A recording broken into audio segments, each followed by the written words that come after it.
Hi, welcome to our first devlog for our game. My name is Marcus, I am the lead developer and studio owner of S.T.A.L.K.E.R Studios. Our game, Shadow Project, has been in development for a very long time, and we'd like to take you behind the scenes on what the game is, what it used to be, and what it looks like in the future.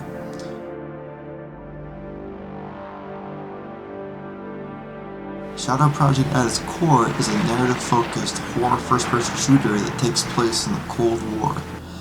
The best way I could explain it would be Metro x S.T.A.L.K.E.R x The Forest. Metro for its linear levels and atmosphere, S.T.A.L.K.E.R for its setting and gunplay, and The Forest for its caves and mutants. In terms of narrative structure and pacing, we are most similar to the Metro series, or even the Half-Life series. We have a silent protagonist, but we have NPCs who are fully voiced and can be important to the story. The full game spans across 3 acts, each act taking place in a unique region of the Soviet Union. The first act takes place in Belarus. You'll come across military facilities, abandoned villages, and even exclusion zones post-Chernobyl. The game's main plot revolves around the Soviet Union experimenting on humans and animals to turn them into war machines. You, as a CIA Special Operations agent, are sent in with your squad to Belarus to find out what's underneath the surface.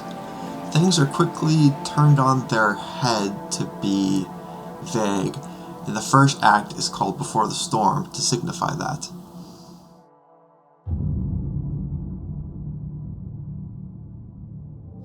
Shadow Project had 3 different prototypes that we made before we landed on our current pitch. The first prototype was co-op only, body cam style horror set only in caves.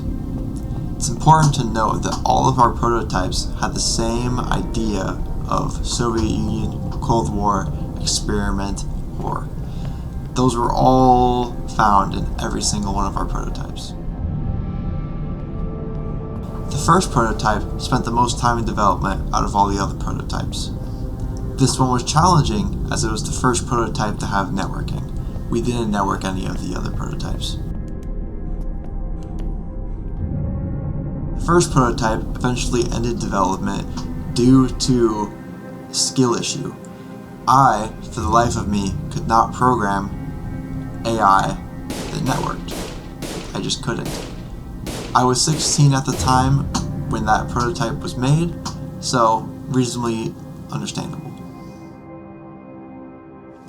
The second prototype is a very interesting case. It had no direction, essentially. Its only goal was to make a better first-person controller than the first prototype, which it did. It shot more guns, it shot guns a little more satisfying, not a lot more satisfying. They both kind of suck. Here's their comparison.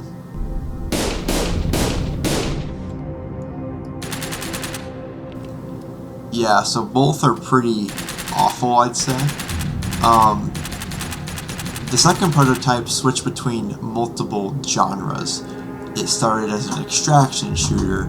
I even started to work on networking, but it never got anywhere. It went everywhere.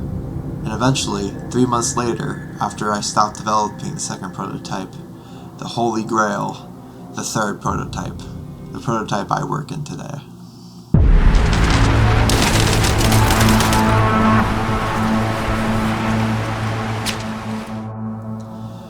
The third prototype wasn't always pretty though, or good. It started off pretty similar to the second prototype, gameplay-wise. The gunplay lacked a lot, and mechanically it was relatively the same.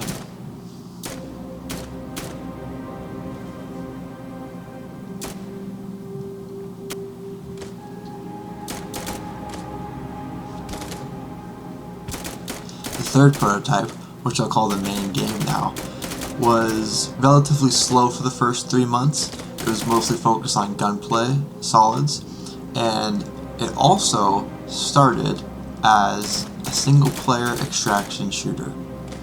The third prototype was made in protest to the first two prototypes which had tried to network. I wanted to make a single player game.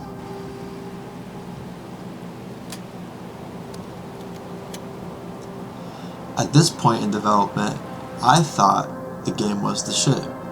I thought the gunplay was amazing. Eventually, I start showing the gameplay to friends and family, and I start getting ridiculed for it. As I should have been. The gameplay wasn't good. It was ugly. And that broke a lot of me, so I went back to the drawing board. And I kept going.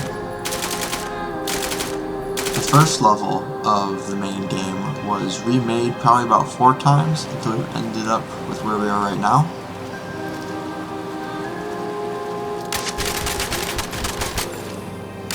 However, the second level, the cave, has practically stayed the same. The camp in the middle has been remade once, but the structure, the look of it, has stayed the same.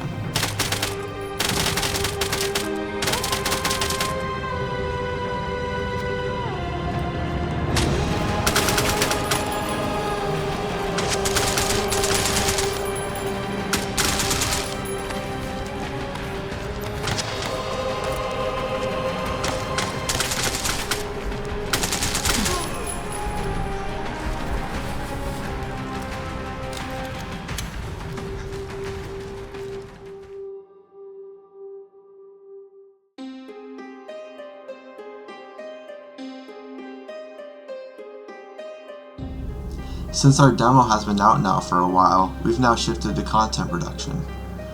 This means new regions to explore, new weapons, new enemies, and much more. Recently, we've been working on our 4th level. The 4th level is set in an exclusion zone and is still part of the first act. It's set during nighttime and is our biggest level to date. It's much more open than our previous levels, calling back to games such as Metro Exodus.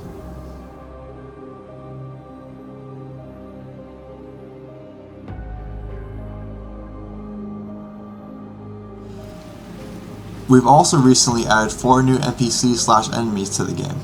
The first of which, the Scavenger, is mostly found in the 4th level, the Exclusion Zone. Scavengers are mostly found in packs of 4 to 5, rummaging around the Exclusion Zone, trying to make a living. To accompany the Scavengers, we've recently added stray dogs as well.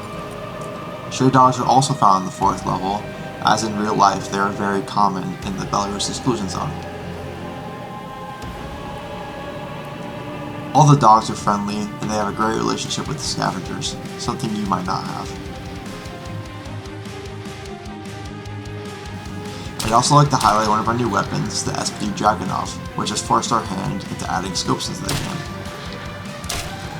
We've engineered them in such a way that we can maintain good performance and hopefully good visuals too. They're not picture-in-picture, but we hope they're somewhat close. And that will be it for our first devlog. I hope you enjoyed watching, and if you did, you can wishlist Shadow Project on Steam. If people like this video, we'll make more devlogs. If not, then this will be our first and last devlog. I hope you enjoy. Bye bye.